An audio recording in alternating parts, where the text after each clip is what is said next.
All right. Welcome everyone to the Writers Lab, powered by Own Your Power. I'm Coach Simone Kelly, and today we have two amazing editors and writers, authors, I should say, in the house, and they're going to be sharing their expertise with all of our aspiring authors and writers. And one of the things I'm really excited about is because I know the first person that's going to talk. I've known her for, I think, 15 years. I lost count. I don't remember. Panton, aka Zajii, I think it's like 18 years. No. Yeah, it's been a long time. 17, 16, 17, somewhere around there. That's when I first started the Give and Take Network. I met her back in New York City when I started doing the Give and Take Network, which was a networking organization for women, and became fast friends and just started bartering and doing all kind of fun stuff with each other. She was my and I figure out why you're breaking up on me. Yeah, your audio is breaking up. Yeah, your audio is breaking up. We're gonna have to do the phone. Let me mute myself. I told you this was gonna happen. I have to like back up here. Sorry, guys.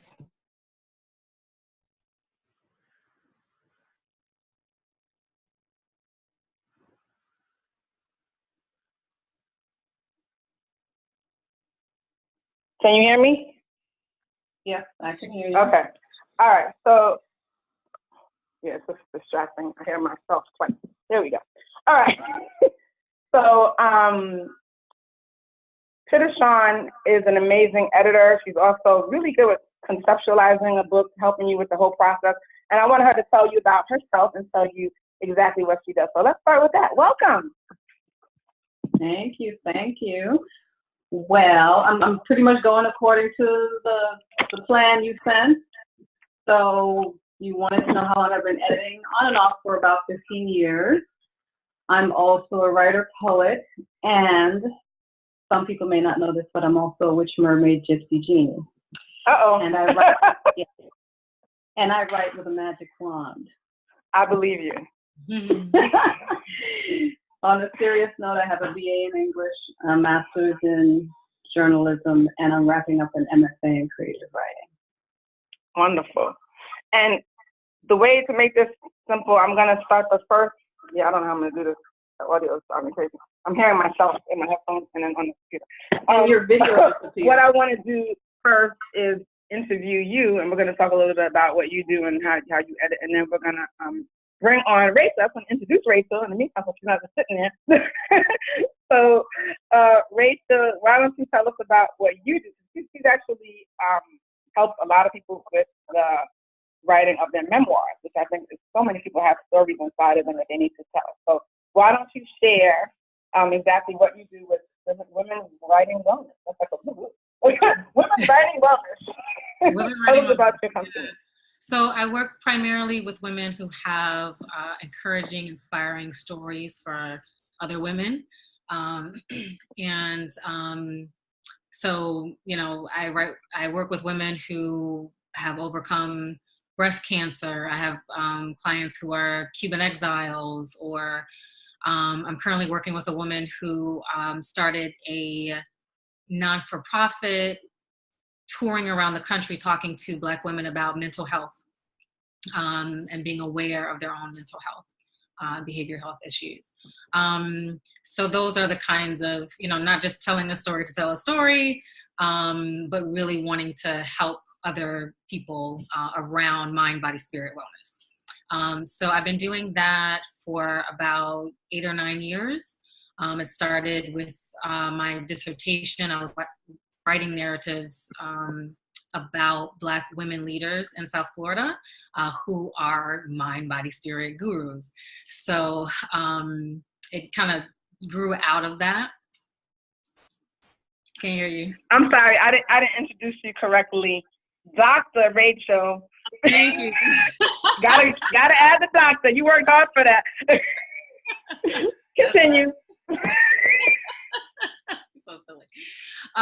Yeah, so and before that, like Zajii, I got a master's in English literature and in language, and my undergraduate degree is in the same. But my focus was always on narrative, slave narratives. It kind of grew out of that, and all different kinds of people. And then I started teaching at the collegiate level. So I've been doing that for 2 years, and assisting my students with writing, and wanted to kind of reach out further into the community. So. Wonderful, wonderful. Thank you. So now we're going to get back to Zajii and talk a little bit about her process. So tell us about the kind of authors that you work with and what you like to work with. Well, people always laugh at me, but the kind of books I like to work with or authors, it's really books written by authors who care about the craft. I'm open to all genres, but I have a love for literary fiction and sci-fi, and I have an even greater love for people who care about the written word. So for me, it's all about the word and all about working with authors who really care about the word. One of the things I could say about you is that I remember working with you several times, and you really care about your project. I'm sorry, this is hard. I'm hearing myself. It's like 2 times. And you really push your clients. That's what I love. You really push us to see the best in our work, and you don't play. It's like me. Look, Rachel, it makes me feel good because I was Rachel's coach at one point. She gets the belt for me too, so she's very good with being a little tough on people. So let me just see what I had so many questions. I want to make sure we put everything in. I don't know. So say that again. No, I was just saying that it's really for me more about the work than the author, because and I care about the author too, but I think we have to care about our literature more than anything, and we have to guard that with every fiber of our being, because that's our history, that's our voice, that's our life, that's our emancipation from all the lies that history has told about us as a people and as women. So we have to care a lot about the work and really press those who claim to want to write to do the best that they can. Yeah, and you do a great job at it. So one of the things that happened at the last talk that we had was with Cherise Fisher. She's my actual agent / editor now. And we talked a little bit about somebody that I know that is writing a book. It's kind of a combination of two. It's a memoir / fiction, and he does not like to edit. He doesn't want to edit, and he thinks he can hire people that will do it. I tried to help him out. I couldn't get past 2 paragraphs. And it's because it was so difficult. It was grammar errors, just like, capital letters in the middle of a sentence. This thing that just didn't go. And it's like, did you use spell check? Did you even try? But in his mind, I'll pay somebody. So my question to you guys, so I asked Cherise, and Cherise said, that's how he thinks, writers are editors. You still have to learn how to self-edit. And he said, if he's not a writer, he needs a ghostwriter. And I wanted to know, how do you view writers that are like that? Do you think that they should just get a ghostwriter and just give up, or what do they need to do to show that they're serious about their work before they even come to you? And actually, you know what, Rachel, your face is, I want you to jump in on this. You got to say, I know you want to say something. So let's just make this a panel. Forget it. So go ahead. Talk to me about that. I was just talking about this to someone earlier today. As it was mentioned earlier, people, I think what Zajii said was, people who think they want to write. A lot of people come to me and they have a story they want to write. It's going to be a movie,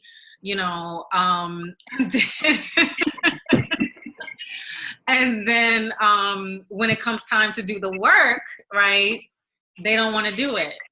Oh, y'all didn't hear me. I just said I have a Netflix series waiting to happen. Okay. Y'all think I'm joking. Wow. Well, you might. You might, though. Right. Yeah, exactly. Yeah. Thank you. But, you know, obviously you're somebody who is willing to put in the work. And I recently had a client who was, you know, she was basically paying me, but I couldn't go any further. Like we basically had this conversation, like, look, you're paying me. So I have here a coffee panna cotta, a chocolate cake, and a root beer mousse. The biscotti is inside the pieces of the biscotti. And then I've just got a dash of whipped cream on top just for that root beer float look. What is that? I have no idea. That is so weird. And she just disappeared now too. Right, yeah. So anyway, so this person was, you know, paying me, and they weren't making the edits. So here are, you know, I'm sending my recommendations, I'm doing some editing, but they weren't making the edits. Another client I had, a very famous international client. I wasn't just editing for that person, I was the ghostwriter. So I sat with them for months and months and months, recording information, transcribing the information, composing it into a narrative. And I said, okay, here, you read it. You have to read it and let me know what changes you want to make, right? Right. And it was like a year went by, and that person, like, there were all these excuses for why they hadn't read their own manuscripts. I can't help you. In my world, we call that uncoachable. Yeah, absolutely. Yeah, I've had some clients do that very same thing, where I met an author because of that very thing. I edited an author's work, a writer's work. I wouldn't call an author. I edited a writer's work, so-called writer's work. Went through the whole thing. They now didn't take any of my edits and sent it off to wherever they needed to send it off to. So now, I guess it was a publisher or a small press publisher. Who the hell edited this? They're a terrible editor. Then the guy who I knew was like, oh my God, who is this woman? And somehow we ended up talking. And I said, I absolutely did not edit that. I said, I edited her book, but what she showed you is not what I did. And they came to find out after talking to the person that they took none of my edits. And so it made me look bad because they said I edited the book, but they did not take any of my suggestions. And so this guy, friend of mine who's an author, he and I became best friends around that. Oh, I lost you again. Hold on. That's me. I unmuted myself. Can you hear me now? Oh, okay, I hear you. Yeah. Now to the question. Yeah, how do you? To the question, I don't care to edit those who don't truly care about the craft. I really don't. Because the way I see it, a serious writer is one who sends me their finished version of a manuscript, edited everything. This means it should have no spelling errors and be grammatically strong and well developed. My job is not to teach them really how to write, but instead edit the areas which they overlooked or bring to their attention issues they didn't consider. Surely no one, I think, thinks that Toni Morrison doesn't have an editor. She obviously does. Every great author has an editor.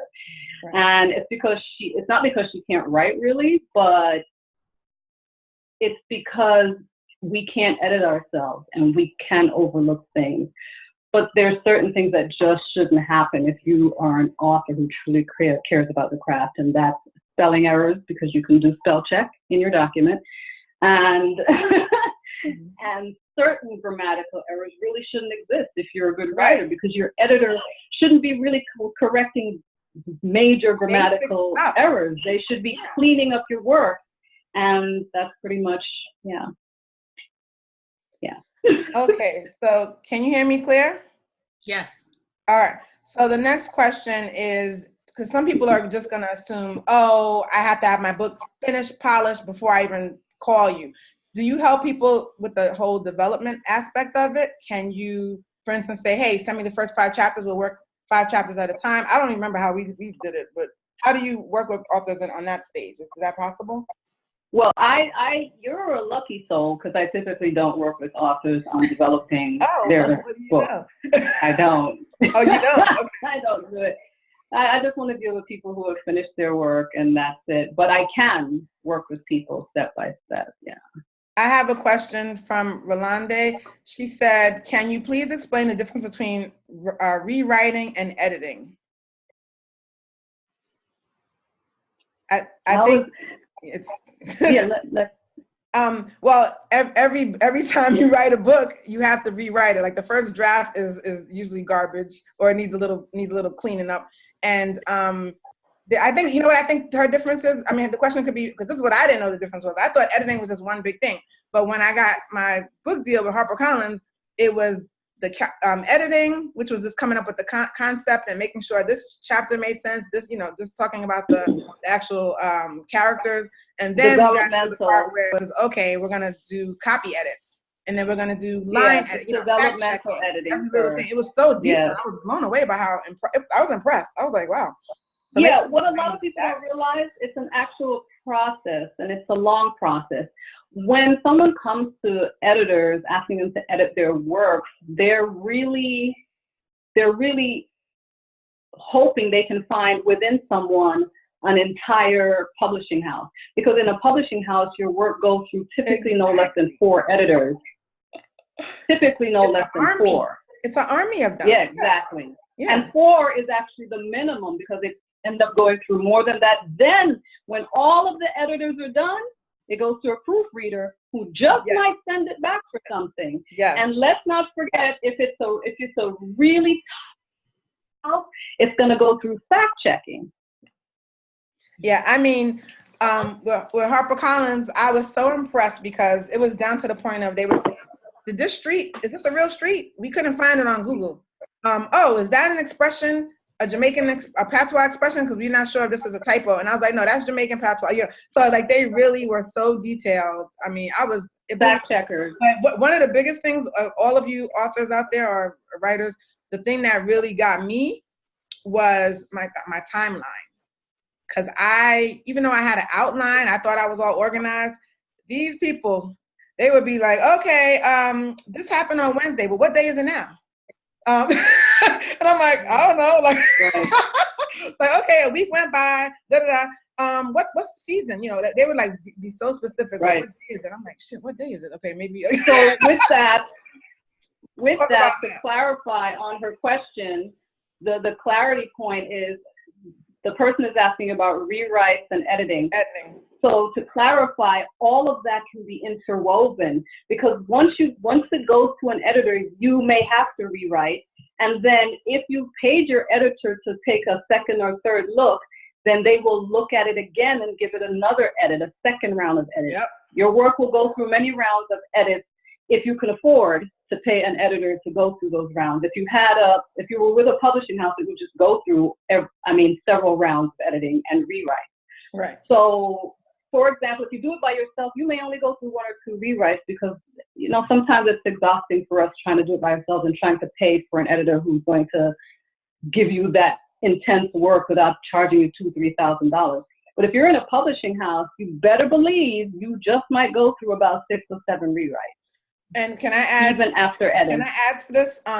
I don't, even though your cousin JoJo might not be an editor, it's always good to have extra eyes because let me tell you, one of my girlfriends, shout out to Tisha, she might not ever watch this because she's not a writer, but she's a realtor. She's my homegirl from the Bronx. She caught stuff that they ain't catch.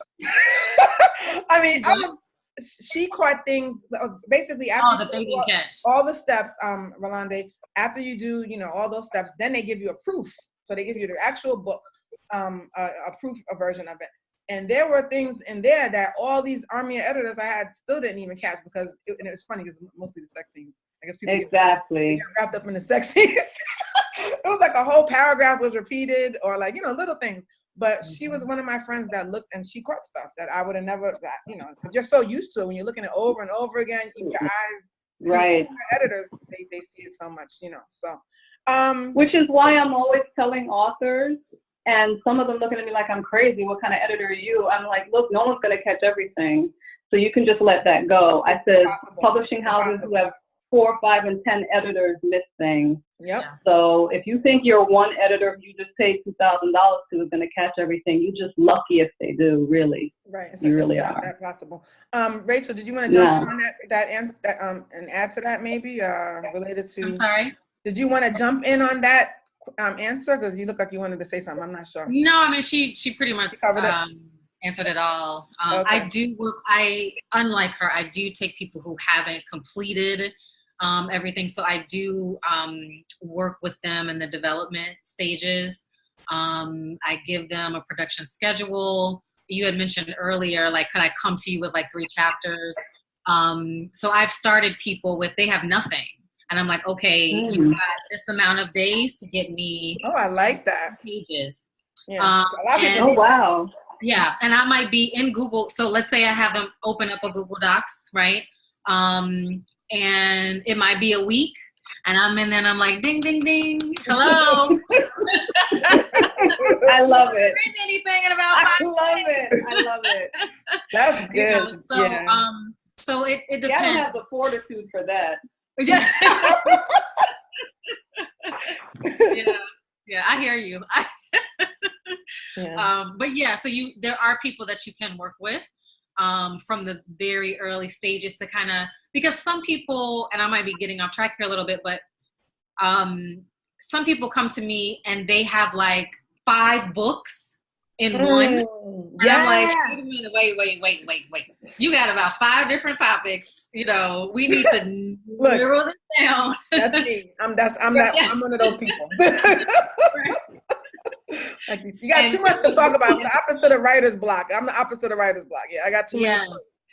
But that's what editors do. I love that about you guys. You can see the big picture and help us slice it up, you know? Yeah, so I might even start with someone from the conceptual stage of, okay, you can't take on all of that. That's another book or another 3 books, but we can take on this one thing that you're really, really passionate about that's kind of pulling at you right now.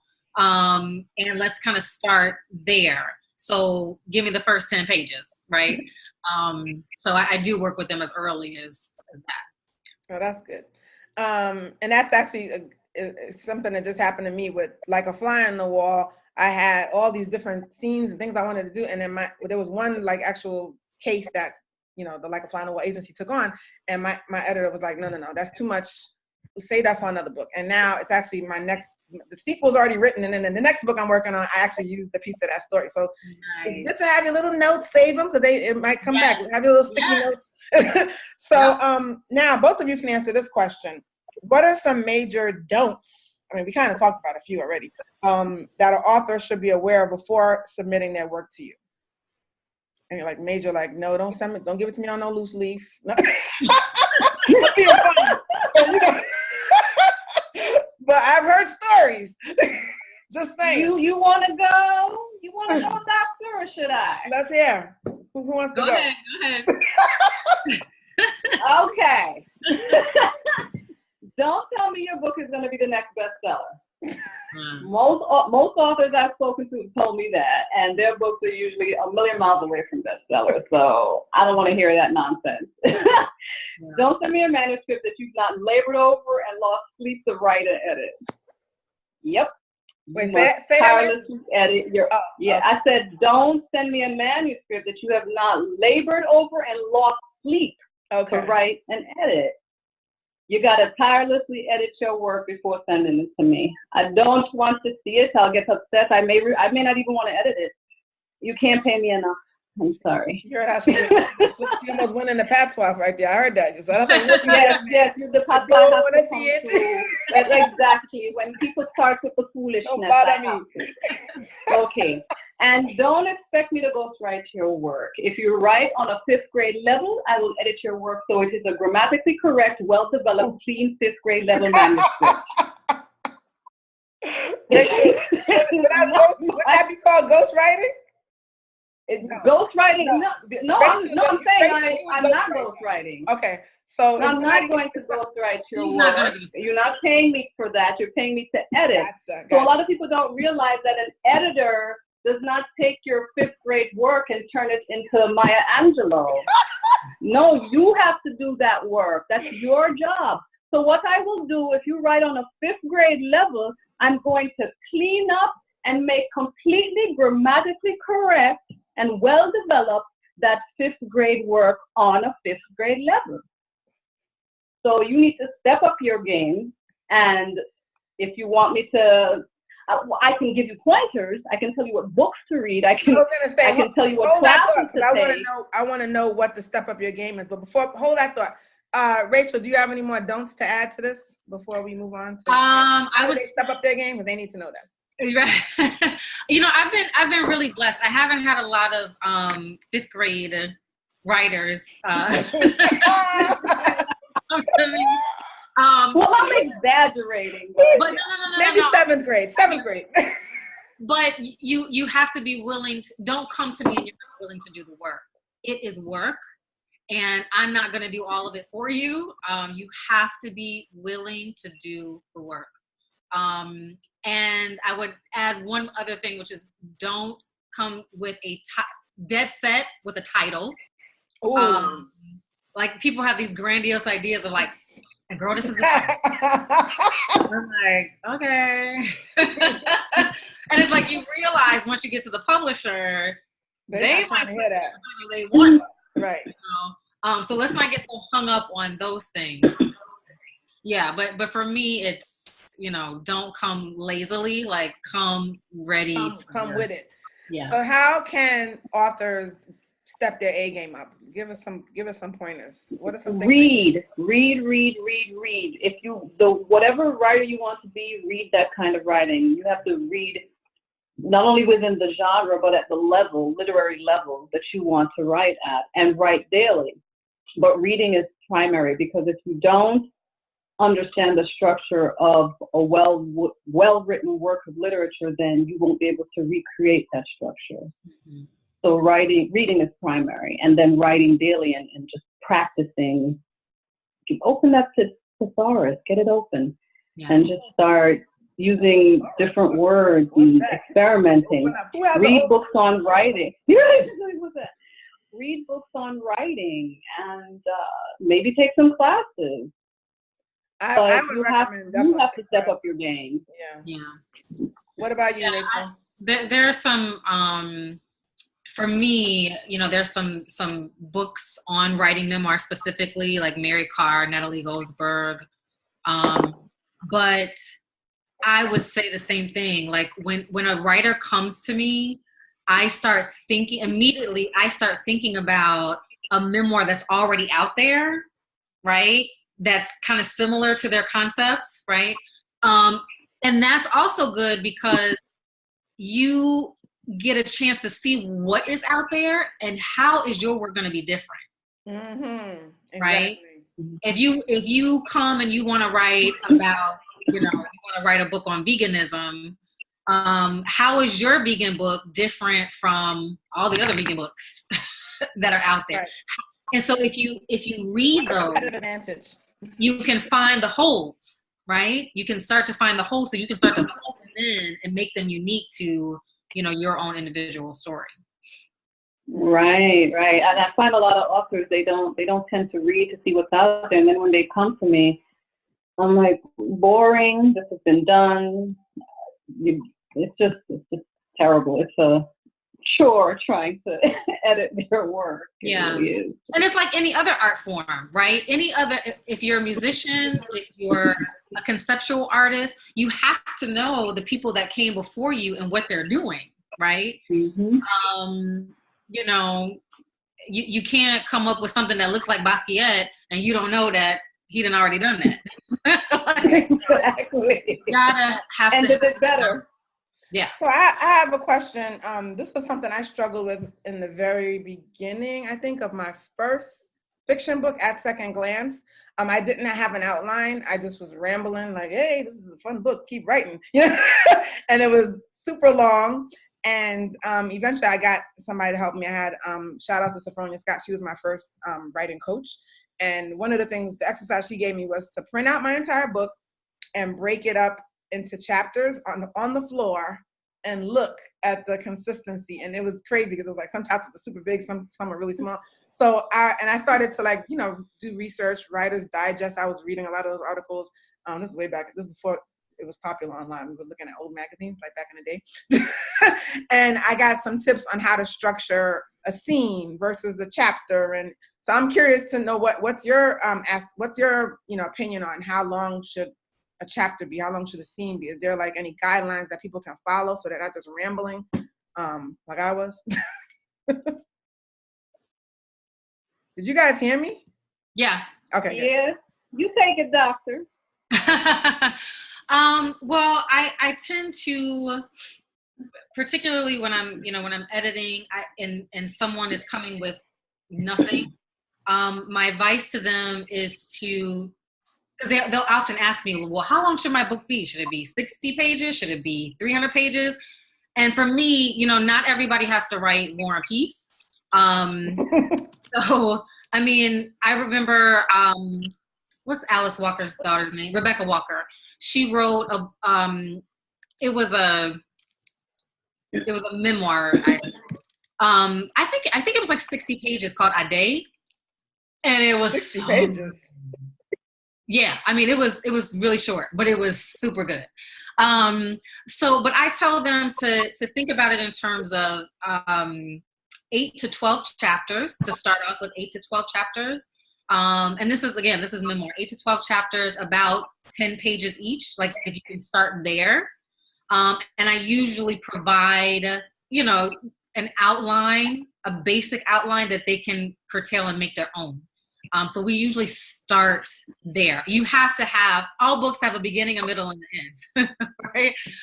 So I give them the basic structure, and then we can personalize that as we go. Yeah, I agree. Once you have that beginning, middle, and end, I think that's the way to go. I am a rebellious writer, and I love freedom when I'm writing. So I believe that authors who are skilled should be allowed to explore the many varied ways in which they can unfold a chapter. So this could mean exploring outside the traditional chapter model. So for me, if you can feel when something ends, feel when the next chapter begins, I think that's the chapter. And so I'm not about the traditional model of chapter break. I'm about utilizing your skill and feeling when something should break. And just going with that, because some of the most powerful books I've read are under 100 pages. Mm-hmm. Wow. And not in traditional chapter, not with traditional chapter breaks. So gotcha. One of the things that helped me, and again, I'm not writing a memoir, this is regular fiction. I think what helped me is I thought of my chapters almost as if they were episodes, because again, I'm doing Netflix, let's put it out there in the universe. So I look at it as the beginning of the show, the middle, the end. So like, hey, and the chapter kind of leaves on a cliffhanger, so you can't wait to read the next chapter. You know what I mean? So that's how I look at it, like as it's the episode.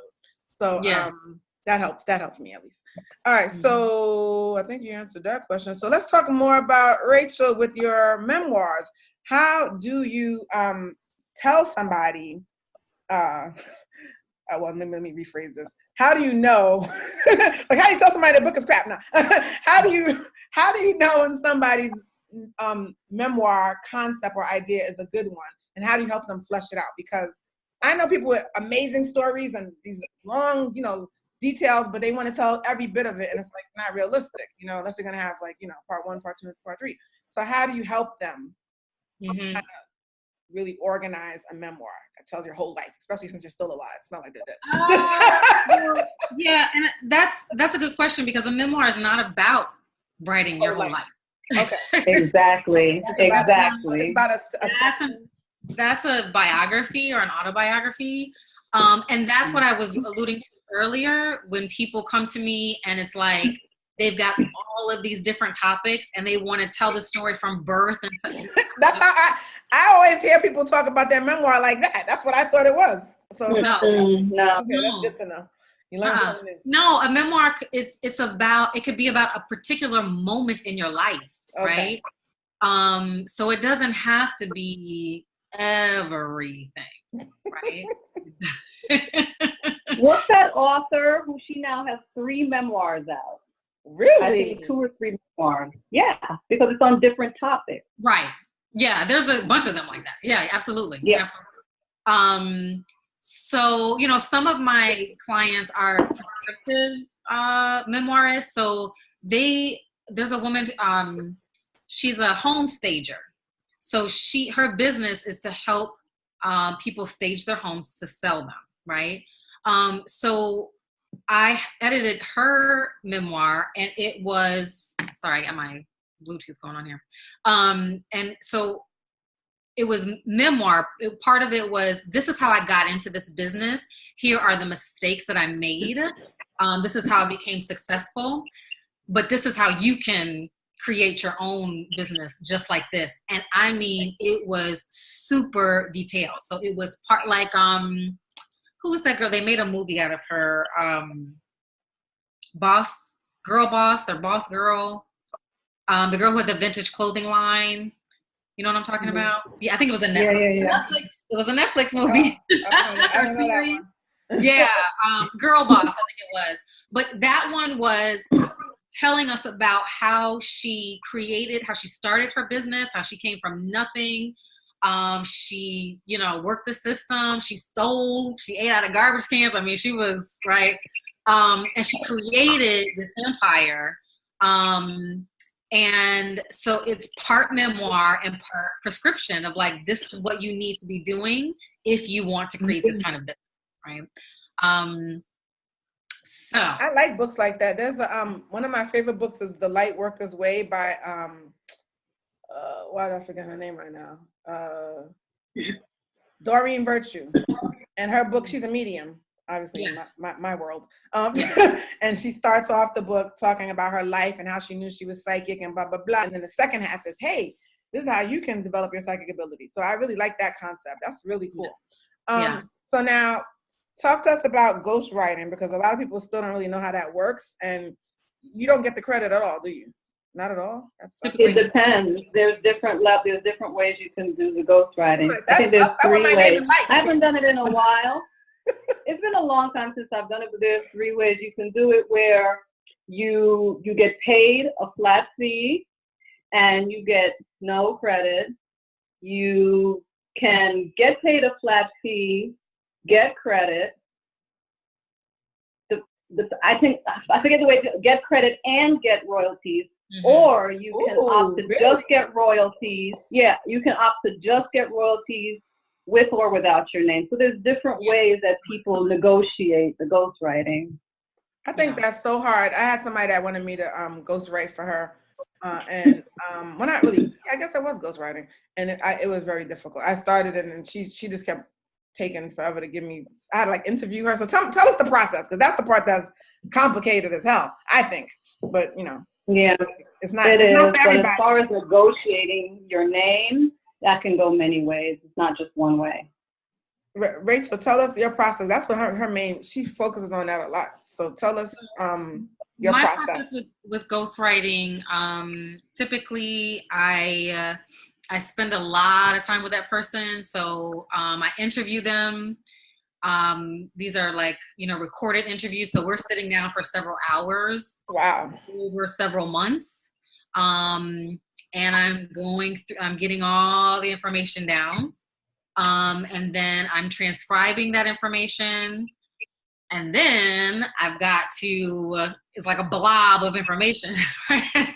And then I've got to create the narrative. Okay. So yeah. they don't even have an outline or anything. They don't even know what scenes they want. Nothing. Holy mackerel! There's no way I can do that. No. Y'all are better than me. I have to be passionate about it. I can't. That's hard. That's a hard job, guys. It is. That's why I don't do it. That's why I don't do it. No, I'm full. It's just like coaching. You can pick and choose who you want to work with. You don't have to say yes to everybody. So, I mean, is that that's true? But right? Yeah, it's a lot of work, isn't that right? It's a lot of work. It's a lot of work. And you charge for it. Hello. Sorry, people. Right. Yeah. And you have to because of the hours that you are putting into that. Yeah. I mean, it's a lot of hours. You have to.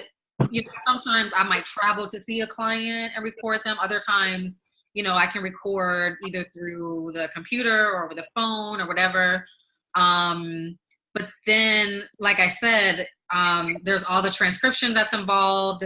And then you talked about your coach telling you to print out everything. That's especially one of those instances where we're printing out everything and creating chapters and organizing and reorganizing. And so it's a long process. And especially if you have more than one client, that's like a lot of. Yeah, I typically with ghostwriting, I usually only take on one. Okay. I can have other clients that I'm editing for, but if I'm ghostwriting, I'm usually just working with them until we get that done. So what's the process? How long does it take normally? Average, a year, 2 years? Yeah, it could take. I mean, so you remember earlier when I said I created the narrative and I gave it to the writer, and they didn't read it for a year. So it can take as long or you need to put a look. Your coach hat just came on. You need to put a clause in the contract that tells them you got 6 months to ... So that way. Yeah. And then, hey, null and void. See you later. That means. Oh, absolutely. No. Listen, I'm not hanging around. They're gonna call you in 2022. Hey, Rach, I finished. Hey, Doc, I'm finished. Not me. Like, excuse me, I'm already living in. I already moved. I'm not doing that anymore. Yeah. Or you could say, yeah. Oh, you're ready. Well, inflation is ready for you. Oh. No, listen, I often, refer clients to other people. I'm not with the craziness, so I will refer. She's from Chicago. She's from Chi-Town, y'all. Don't sleep. Don't sleep. She can be corporate when she wants to, but she knows how to get down. We got the Bronx and Chi-Town on the phone. All right, so So what I was gonna say also is it really depends too on the urgency of the person. I had a client who had 16 U.S. patents. It was a male client. Was in his 80s, and he was like, "We need to get her done." And 6 months. I mean, he was on it, and he had the time. He had the time to sit there and go through it. So it just depends. I want to open the floor to people because I sent a message, but I think a lot of people are on their phones, so they can't even see my chat question. So if you have any questions, I can unmute you and or unmute yourself and ask it because we're gonna almost be wrapping up. I see LaRon's on here. LaRon, you got any questions?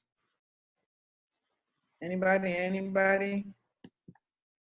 You're all unmuted, so don't do anything crazy.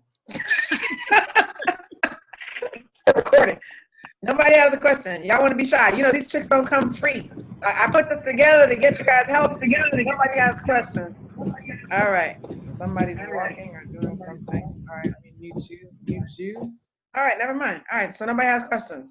Rolande, did you have any more questions? No, those are great information. Thank you, ladies. I do not have any more questions. Wow, okay. I guess we covered a lot then. That is awesome. All right, and I'm gonna mute everybody else. All right, so let's just wrap up with suggested reading, maybe if you can remember any names of books, and any other last words of advice that you want to give to our writers. Wait, hold that, because I think I might have one question I might have missed. Let me make sure. I think I have some questions. No? Oh, this is a good one. I did have a question.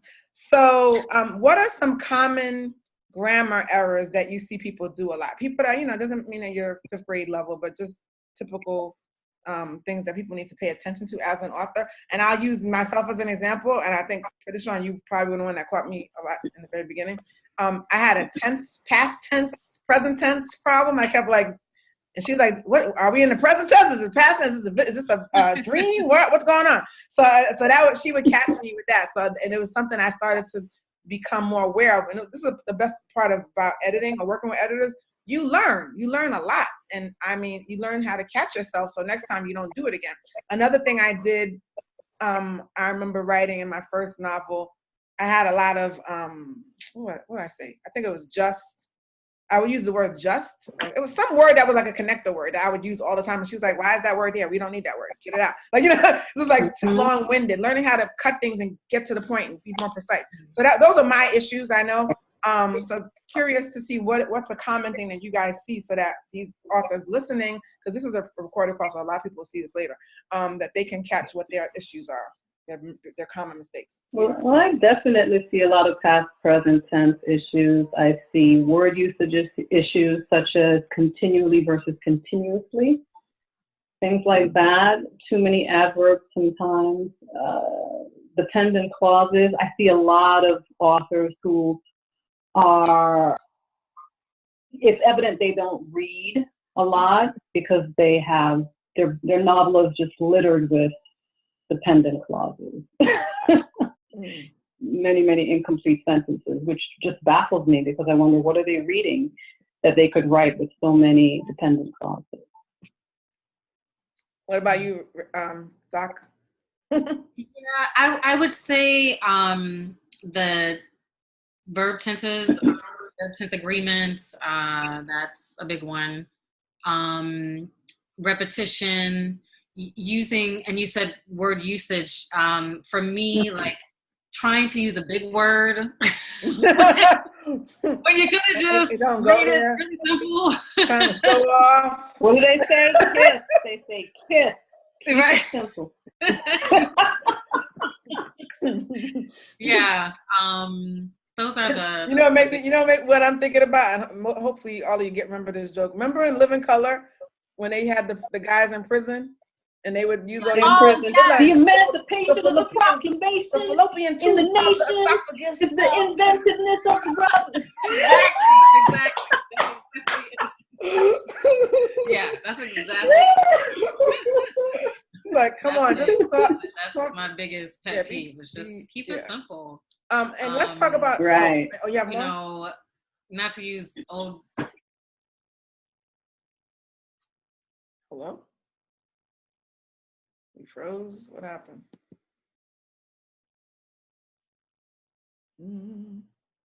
I froze. Hold on. Can you guys hear me? You're frozen now. I know. I'm gonna. Thank God I had the backup. See, worked out.